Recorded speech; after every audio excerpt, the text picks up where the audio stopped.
Hi everyone, today I want to talk about the Crusader with the Fist of the Heavens power in Season 27. I already had uploaded my clip from like a week ago or so where I tried it out for the first time, and we have been experimenting with the Crusader a little bit, and it actually looks like a really solid like speed farming meta. So what you can see here is 114s. This is effectively like rat runs. We have a Z Necro, a Z Demon Hunter, and two of those Crusaders. And you can see this absolute lag fest of casting 20 Fists of the Heavens per second while you're running on your horse. It's beautiful and it's really hilarious. So it's not like the best meta in the world. There's definitely better out there, like the Impel Demon Hunters, the Hoda Barb, and also the Meteor Wizards. But it is fairly solid, and Fist of the Heavens is always a really fun farming build in my opinion. So I wanted to highlight this a little bit. It also works really well in solo. Typically, Fist of the Heavens is like a GR90, really fast, gear up your Crusader kind of build. It's really good in T16 and in bounties as well. And now in particular, that the fists are auto-cast all the time, you can really focus on moving through the map and you go to higher difficulties because there's so many of them and everything just evaporates around you on the right difficulties. In fact, there are so many effects sometimes that your character can just become invisible and you're simply a running armor that floats in the air, as you can see here, or just even a cloud. So it's kind of hilarious. And you can even lag out to a little degree in these speedruns, even if they only last 90 seconds and everything evaporates instantly. This is just how much stuff is going on. That being said, those lag issues are not really the biggest deal as long as the runs are fast. So they resolve after a few seconds or something, at least on a speed farming variant.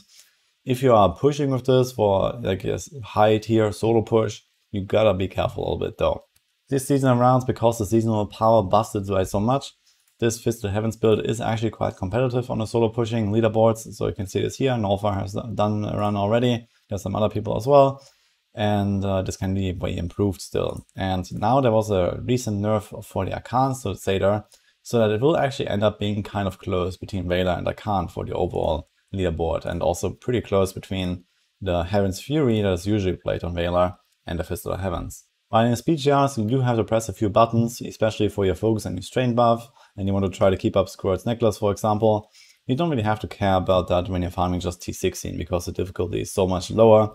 You can effectively just run on the horse and do nothing and everything dies around you instantly. So this is how you can farm Torment 16 and how you can do bounties. It's really like the smoothest farming experience you can have, I would say. And I'm going to walk you through the setup. So here's a planner. And we have the Veiler set and a few supporting items that make the build more powerful. So most importantly, there's the Dark Light. This one gives you 2 Fist of the Heavens casts and a deal plus 1000% damage. So this is like the main item here. You need to have this. So this goes into the cube usually. And there's also the Casset's Court of Righteousness, which is then another smaller damage buff. And these two are the only Fist of the Heavens supporting items in the game actually. Other than this, we just have generic damage increases. So Squirts I mentioned, Focus and Restraint, at least for like a GR version. In T16 don't need that at all. And also the Norvald set. So there's the Fate of the Charge, the Shield of the Steed. They give you another 200% extra damage bonus and also reset your Steed charge all the time so that you can be permanently on the horse. And with the seasonal power, you get this Fist of the Heavens all the time when you cast a Steed charge. It's like 5 per second and this is duplicated from the flail. So it's a lot of casts. You can see the different variants here in the defeat planner. So here's a T16 for example. You can just go for more speed. There's for example Laws of Hope, Wings of Angels, which is 50% movement speed that applies to your entire party. So for example, when you have 2 Crusaders, if you have a group up, you can have one guy with this law and then you can have another one with the resource law. That actually applies to both Crusaders as well, 50% resource cost reduction. While you don't really spend any resources, it does help the Captain Crimson damage reduction. So it actually makes you tankier when having this law. This is why it's used. Most of the other skills are pretty standard. We have the Akarat's Champion here, we have the Horse, we have an Iron Skin, so this is just like defenses, a bit of extra damage. And then you have obviously the Fist of the Heavens, so that you cast the right rune. So the highest DPS rune is Fissure, which is the lighting rune that you can see here right now. There's also one other rune that is useful, which is the Divine Bell. So this is usually used on the lower end for like Torment 16. It just has better AoE coverage, but way less damage. So for the speed jars, if you want to go to like a higher tier, you use lightning, otherwise holy.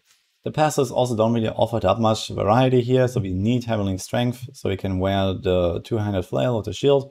Then we have Long Arm of the Law, which gives us effectively perma-law uptime, at least with enough cooldown reduction. The cooldown is 30 seconds and it will last 10 seconds.